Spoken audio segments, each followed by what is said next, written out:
أهلا بيكم في حلقة جديدة من برنامج كتبجي. فكرة اللي مختلف معاك في فكرك اقتله دي فكرة موجودة في كل المجتمعات وفي كل العصور، ودي الفكرة اللي بتجسدها الكاتبة التركية إليف شفاق في روايتها قواعد العشق الأربعون اللي بتمتاز بالجو الصوفي. فالكاتبة أصلا درست عن الصوفية، والرواية دي صدرت سنة 2010 وأصبحت أكتر كتاب مبيعاً في تركيا، وصدر منها 150 طبعة خلال 8 شهور. الرواية بتمشي في خطين. الخط الأول بيحكي عن سيدة اسمها إيلا، وهي زوجة بتعاني من مشاكل في علاقتها مع أولادها ومع جوزها اللي بيخونها، وبتقع في إيديها رواية قدمتها لها إحدى وكالات النشر، وهي رواية الكفر الحلو، عشان تقيم مدى صلاحيتها. وبتتعرف إيلا على كاتب الرواية عزيز زهار عن طريق الإنترنت، وبيساعدها الكاتب دوت في تجديد حياتها وإزاي تعيد التواصل بينها وبين أفراد عائلتها.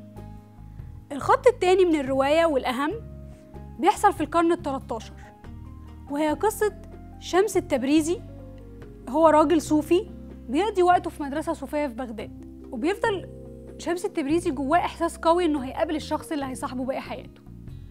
وفي يوم معلم مدرسة بيوصل له رسالة من صديق ليه في تركيا بيطلب منه إنه يبعت له أحد تلاميذه عشان يرافق العالم الديني الشهير جلال الدين الرومي، اللي هو شايف إن هو مفتقر الحب في حياته. ولما بيسمع كده شمس الدين بيتحمس جدا إن هو يسافر عشان يقابل الرومي. وقبل ما يسافر بيديله المعلم بتاعه 3 حاجات مهمة: منديل حرير، ومراية، وإزازة صغيرة فيها بلسم. وهو بيقول له إن الحاجات دي هتنفعك في رحلتك. وبيبدأ التبريزي رحلته، ولما بيوصل لتركيا بيقابل 3 شخصيات.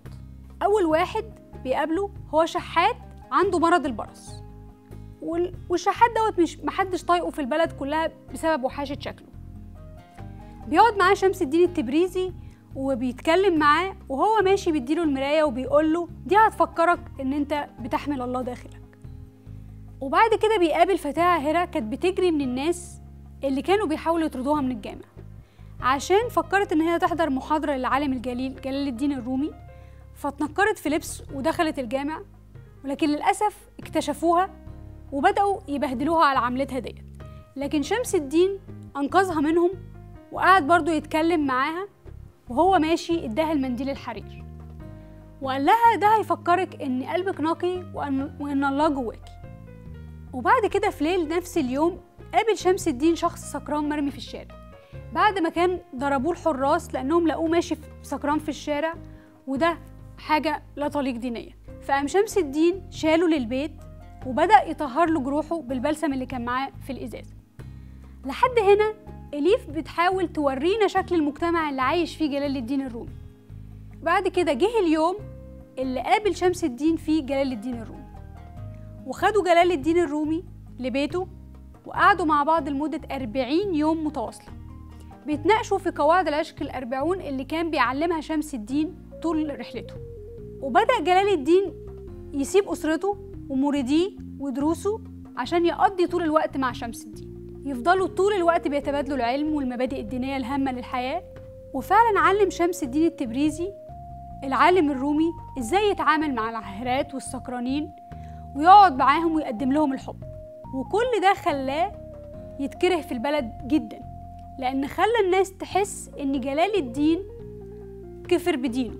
فراح اتفق مجموعة من الرجال إنهم يقتلوا شمس الدين التبريزي، من ضمنهم ابن جلال الدين اللي كان بيكره التبريزي جدا لأنه شاف إن هو أخد منه أبوه، واللي أفسد أخلاق العالم الديني الجليل.